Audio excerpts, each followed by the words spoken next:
Doug Dame is outspoken, crazy, and unorthodox. He is truly a person that dances to his own beat. He is our comic relief through all the stress and pressure. But most importantly, he's a leader that has meant so much to the class of 2009. I would now like to invite Doug Dame to the stage to present the class gifts.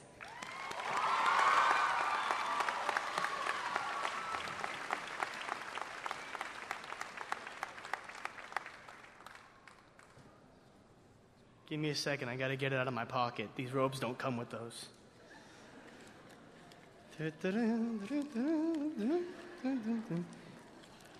Welcome.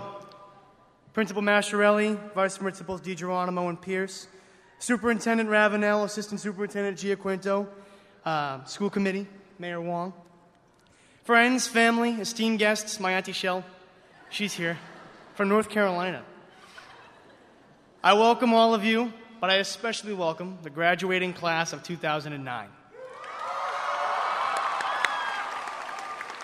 Wow. I can't believe I'm here right now. I think I'm dreaming. Somebody pinch me. No, you know, I'm a really deep sleeper. Somebody brand my arm. See if that wakes me up.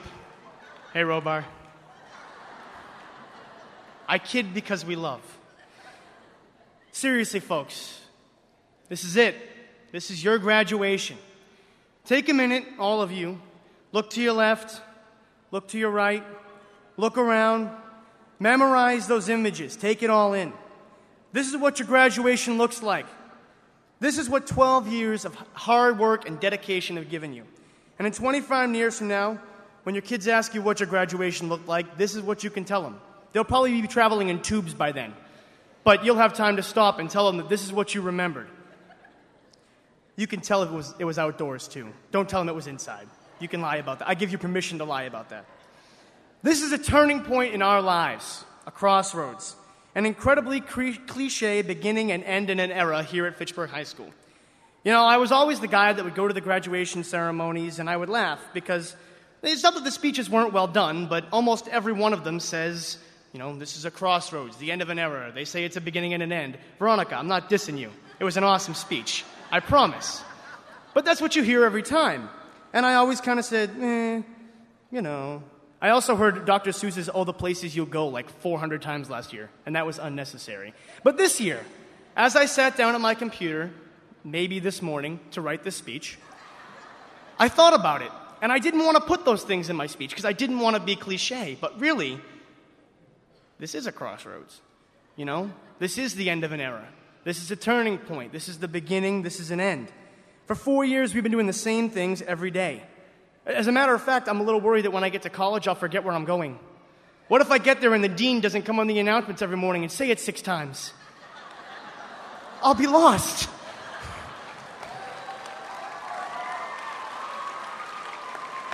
Anyway, the point I'm trying to make is that the future's not going to be anything like what we're used to.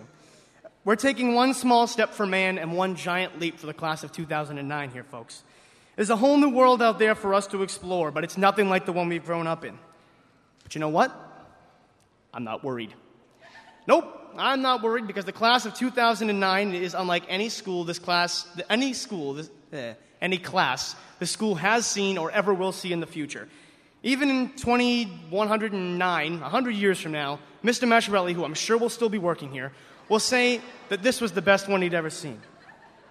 There's something special about 2009. There's a certain something that no other class has that we have. For example, imagine right now if I were to get a running stop, just kind of take a few steps back, and just leap right into you guys. Let's assume for a second that I can jump over this gap, okay?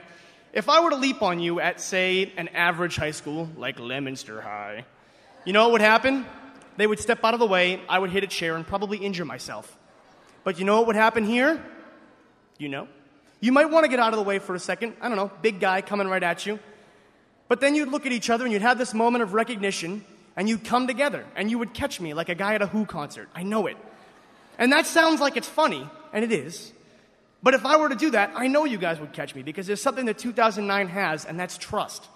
I wouldn't be the guy that I am right now. I wouldn't be up at this podium. I wouldn't have this speech.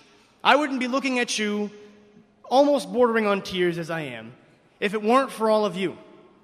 And I know, well, I hope, that most of you wouldn't be the same people if it weren't for me and for the rest of your peers.